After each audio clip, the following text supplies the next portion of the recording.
안녕하세요, 섭입니다.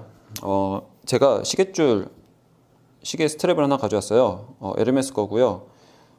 예전에 이 시계랑 같이 있는 그것을 가져와서 시계줄을 다시 만들어 달라고 의뢰를 주셨던 적이 있어서 그것을 뜯어서 만들었었는데, 이거는 굳이 필요하지 않다고 하셨거든요. 너무 낡아가지고. 그래서 제가 가지고 있다가 저도 뜯어봤죠. 그걸 버리지 않고 가지고 있다가 이렇게 써먹을 줄은 몰랐습니다. 영상으로 써먹을 줄은. 그래서 이 에르메스 같은 경우는 정말 이제 그 하이엔드 럭셔리 브랜드 중에 하나죠. 특히나 여러 가지 분야를 따지자면 뭐 비교할 수 있는 브랜드도 있을 수는 있으나 특히 가죽 제품에 대해서는 타의 추종을 불허하는 넘버원이라고 할 수도 있을 것 같아요. 그만큼 가죽 제품의 진심이기도 하고 그만큼 내력, 뭐 정체성이라든지 히스토리가 워낙에 이제 오래되기도 했고 그런 브랜드라고 보시면 좋을 것 같습니다. 뭐 그 얘기는 다음에 하기로 하고, 어찌되었든 제가 이 시계줄을 뜯어본 내용을 한번 공유해 드릴까 해요. 이게 요즘은 뭐 스마트워치 많이 차시잖아요. 뭐 제 건 애플워치는 아닌데 애플워치가 있으면 이 시계줄, 에르메스랑 콜라보레이션 해가지고 만드는 그 시계줄이 있는데 그 시계줄만 70만 원이 넘는 걸로 알고 있거든요. 몸통 빼고 시계줄만 70만 원. 네, 그렇다고 합니다. 그래서 어떻게 만들었는지 한번 공유를 해드릴게요. 제가 이거 보면서 많이 공부했었고요. 129 시리즈로 해서 공유드렸던 내용도 이것을 보고 나서 이것저것 저도 테스트도 해보고 검토도 해보고 해서 쌓았던 내용을 공유해드린 겁니다. 이게 아래쪽이고 이게 위쪽이죠. 우선 아래 거 먼저 한번 봐볼게요. 보면 이렇게 해서 말려서 있는 거 있고 이 아래쪽인데 이거는 보통 아마 그 제르마트라고 하는 그 가죽일 거예요. 보통 좀 더 습기에 강한 그런 가죽이라서 보통 시계 안감에 많이 썼는데 제르마트가 이런 약간 탄색 그리고 검은색 두 가지가 나오는 걸로 알고 있습니다. 그리고 이쪽 보면 정말 PR이 기가 막히게 스무스하게 얇게 되어 있어요. 이렇게 겹쳐졌을 때 여기서 티가 나지 않게끔 덮었을 때도 같은 두께가 되게끔 하는데 이게 정말 대단합니다. PR을 이렇게까지 얇게 길게 하다니. 보면서도 저도 이제 다시 한번 보면서 반성을 하고요. 좀 더 디테일하게 만들어야겠다. 그리고 여기 보시면 이게 가죽이죠. 약간 스위프트 같은 그런 조금 소프트한 가죽인데 이쪽 안쪽에 이 시계 핀이 이렇게 걸리는 쪽부터 해가지고 전부 다 이렇게 보강이 들어가 있습니다. 이 보강은 아마 빌도나일 거예요. 옛날부터 썼던 걸로 알고 있는데 지금은 그 전까지는 사람들이 잘 모르다가 요즘은 뭐 정보가 워낙에 많이 공유되다 보니까 그걸 많이 쓰죠. 제가 보강과 관련된 영상을 올렸을 때도 그 빌도나를 소개해 드렸던 적이 있고요. 그 빌도나가 제가 그때 좀 수정했던 내용이 있어요. 영상 말고 댓글로 수정했던 내용이 빌도나는 조금 구겨지는 스타일이다 보니 뒤집는 거나 이제 신축성, 회복성이 있는 것은 아니라고 보시면 좋을 것 같아요. 조금 이제 견고하고 잘 늘어나지 않는 그런 질긴 섬유질이라고 보시면 되고 꽤 많이 얇습니다. 그리고 이게 몸통까지 전부 다 들어가 있고요. 여기서 꼭 보셔야 되는 게 뭐냐면 이거죠. 여기 이쪽 이렇게 해서 보면은 제가 여기 디테일샷에서 찍어서 올려드릴 건데 이렇게 해서 방향이 돼 있습니다. 이렇게 해서 방향이 돼 있고요. 뒤쪽을 보시면 이렇게 조금 틀어져 있습니다. 이건 사선 모양의 바느질을 보통 하다 보면 어쩔 수 없는 부분이에요. 제가 동그란 송곳, 보통의 재봉틀 같은 경우는 그냥 송곳이거든요. 그 바늘 따라서 일자로 바느질을 하면 그냥 스무스하게 나오지만 사선으로 당기는 방향으로 하다 보면 이렇게 틀어지는 경우들이 있습니다. 아마 이런 시계줄이나 조금 뾰족한 모양에서 할 때 그 방향에 대해서 고민하시는 분들이 좀 있었을 거예요. 물론 이 간격, 구멍과 구멍 간격이 작아질수록 그리고 이 비틀어짐이 없을수록 그게 줄어들지만 어느 정도 있다 보면 필연적으로 생기는 결과인데 이것도 조금 마찬가지라고 보시면 좋을 것 같아요. 그리고 사선 방향에 대해서도 한번 얘기를 해볼게요. 저희가 보통 일반적으로 쓰는 그리프 보통 정방향일 거예요. 반대 방향이 아니라 정방향으로 되어 있는 것 같은 경우는 이것과 같습니다. 왼쪽 위에서 이렇게 봤을 때 왼쪽 위에서 오른쪽 아래로 이렇게 사선 모양이죠.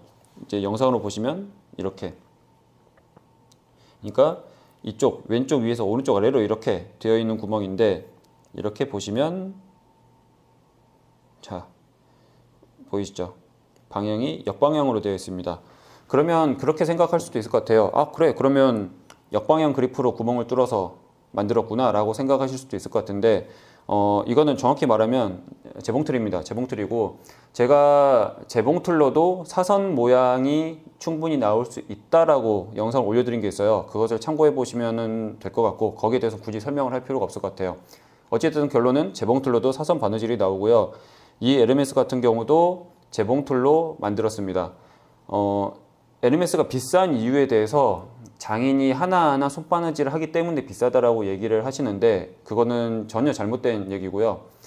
웬만하면 재봉틀을 많이 씁니다. 재봉틀을 거진다 많이 쓰고 끝 마무리를 손으로 하는 경우들이 많아요. 디테일이나 이런 것들을 손으로 많이 하고요.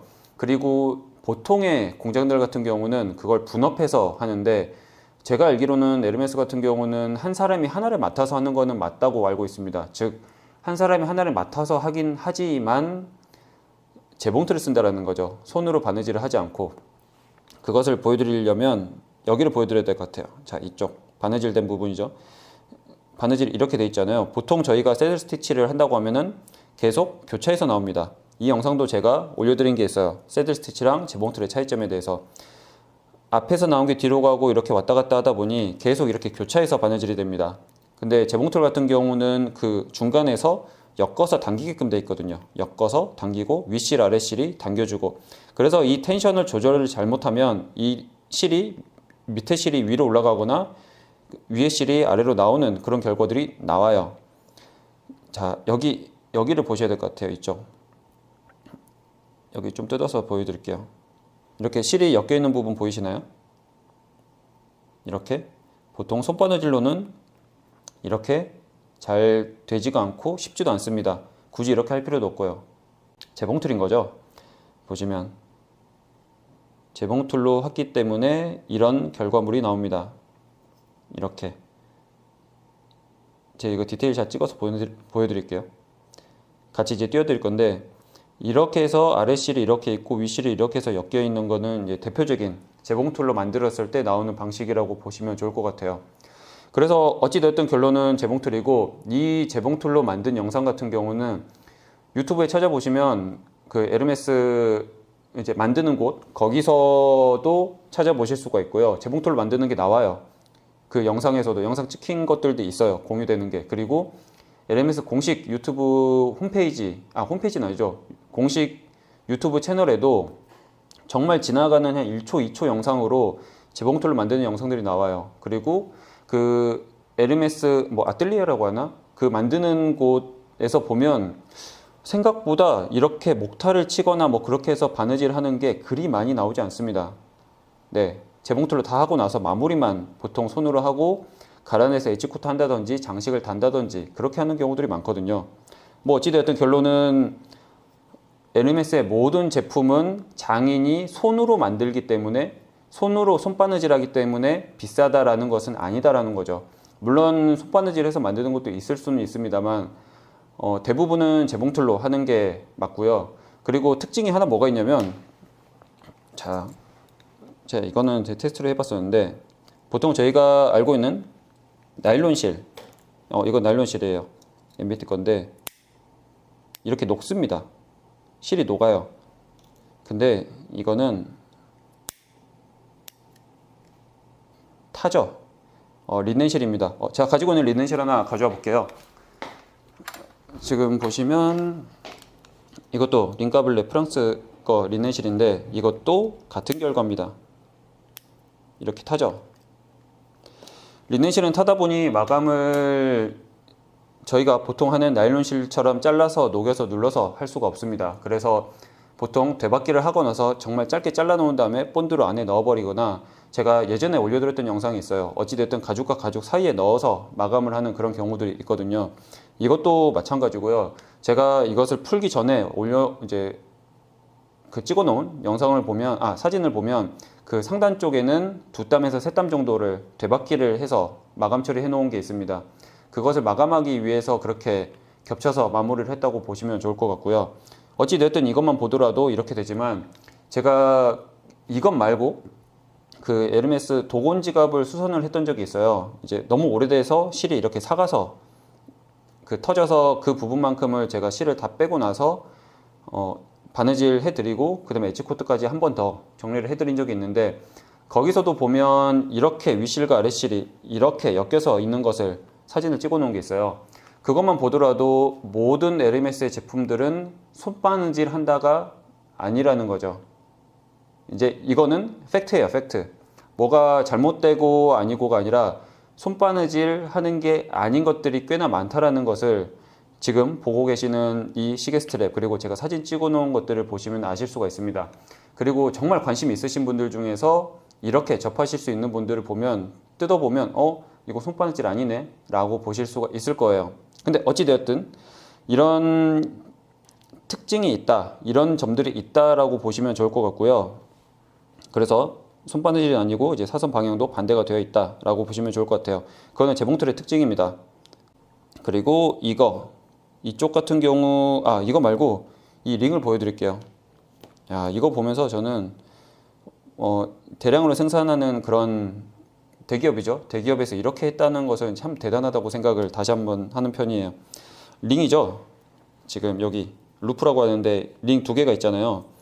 제 시계를 풀어서 보여드리면 보통 하나는 조금 왔다 갔다 하는 거고 하나는 이렇게 고정이 되어 있는 건데, 이 링은 고정이 되어 있는 링입니다. 그리고 이거는 왔다 갔다 하는 링이었는데, 얇게 피아란 거 둘째 치더라도 겉, 안 두 개 해서 만들었어요. 이렇게 제가 만드는 방식도 이것과 같은 방식으로 만든다 보시면 돼요. 그리고 이 끝부분 피아란 거라든지, 그 다음에 안쪽에 전체적으로 늘어나지 않게끔 빌도나 보강 처리를 하고, 여기도 엣지 코트를 다 했습니다. 제가 알고 있는 선에서 정말 비싼 시계 브랜드들, 뭐 중소 브랜드는 말할 것도 없고요. 럭셔리 브랜드 중에서 시계줄을 이렇게 만드는 데는 없어요. 에르메스 빼고는 없어요, 제가 알기론. 이렇게까지 이 조그만 거에 공을 들이지 않는단 말이에요. 왜냐하면 대량 생산은 시간과의 싸움이기 때문에 하나라도 공정을 줄여야 이익이 남는 구조입니다. 당연한 거예요. 근데 이렇게까지 조그만 거에 손을 들여서 만든다라는 거는 정말 대단한 거예요. 정말 이런 부분이 진심인 거예요. 이런 부분이. 이게 어찌 보면 정말 쉽지 않은, 대기업이나 집단, 그런 데서는, 이익 집단에서는 쉽지 않은데 이걸 하고 있다는 게 정말 대단한 겁니다. 그래서 이 시계 스트랩, 이 링 하나 조그만 거에 이렇게 공을 들여놨다라고 보시면 좋을 것 같아요. 그리고 안에 고정되는 것 같은 경우는 바느질을 하진 않았지만, 굳이 여기를 바느질 하지 않은 이유는 여기 들어갔을 때 이렇게 넣어서 이렇게 안으로 바느질을 했어요. 보통 시계줄을 보면 저희가 알고 있는 진짜 비싼 시계줄도 어떻게 되어 있냐면 여기 이렇게 되어 있는 경우가 많아요. 이렇게 보여드릴게요. 이렇게 이 링 자체를 이렇게 뚫어서 바느질을 하지 않습니다. 왜냐하면 재봉틀을 하기 어렵기 때문에 여길 넘어갈 수가 없잖아요, 재봉틀이. 그래서 여기서 이렇게 디귿자로 하거나 여기서 끊어지거나 여기 한번 감아주거나, 즉 이 링을 바느질을 하진 않죠. 근데 이 시계줄 같은 경우는 옛날부터 지금까지도 그 방식을 고수를 하고 있습니다. 제가 명품 시계줄 같은 경우에 이런 링이 금방 없어져서 이제 제대로 만들지 않는다라고 올려놓은 영상이 있어요. 그것도 제가 예전에 올려드렸는데, 제가 알기로는 유일하게 에르메스만 이것을 온전히 만들고 있어요. 정말로. 그건 정말, 네. 그것만 보더라도 자기들이 만드는 가죽 제품이 얼마나 진심인지를 이제 볼 수가 있는 거죠. 엿볼 수가 있는 거예요. 아까 말씀드렸던 재봉틀로 하니까 이거는 가치가 없네라고 판단할 게 아니라, 무언가를 만들 때 도구와는 상관없이 공을 들여야 되는 부분에 있어서 생략하지 않고 넘어갔다라는 포인트가 정말 대단하다라고 생각을 해요. 실은 뭐 어찌되었든 그렇게 해서 이렇게 들어갔고, 이쪽 바느질을 이렇게 해서 이 링이 고정이 되게끔 바느질을 해놨습니다. 이거는 이제 수작업으로만 할 수 있는 작업이고요. 재봉틀로는 대량 생산할 때 하지 못하는 작업이에요. 그래서 확실히 다른 브랜드에서 만드는 것들보다는 조금 더 퀄리티를 많이 신경을 썼다. 정말 오래 쓸 수 있게끔, 내구성이 있게끔 생략하지 않고 했다라는 것들을 엿볼 수 있는 대목이라고 볼 수 있을 것 같습니다. 여기도 당연히 재봉틀로 하고 나서 이쪽에 마감할 때만 손으로 마감을 했고요. 네, 그렇습니다. 그래서 뭐 결론이라고 할 만한 거는 몇 가지 요약을 해보자면 손바느질을 한 게 아니다. 재봉틀로 했다라고 보시면 좋을 것 같고요. 그리고 대부분 대량 생산을 위해서 린넨실을 쓰는데 재봉틀을 쓰는데 아니죠. 말이 잘못 나왔네요. 이런 나일론실을 쓰는데 여기는 린넨실을 써서 만든다라는 게 특징이고요. 그리고 뭐 PR이라든지 이런 부분들, 보강 이런 부분도 있고 이 링 만드는 디테일을 대량 생산을 위해서 희생하지 않고 생략하지 않았다라는 포인트들이 있을 것 같습니다. 그래서 에르메스 시계줄에 대한 리뷰는 이렇게 한번 이제 정리를 해보고 이제 공유를 해보면 좋을 것 같고요. 이걸 보면서 나름 깨닫는 것도 있으실 수도 있을 것 같고, 쟤네가 저렇게 만드니까 비싸구나 라고 생각하시는 분도 있을 것 같고, 야 그러면은 뭐 생각보다 별거 없네 라고 생각하시는 분들도 있을 것 같아요. 뭐 각자의 생각은 다르니까 생각하고 싶으신 대로 한번 고민도 해보시고, 어찌되었든 조금은 유익한 정보였으면 좋겠다라는 생각을 하면서 영상을 마쳐볼까 합니다. 다음에는 다른 영상으로 찾아오겠습니다. 감사합니다.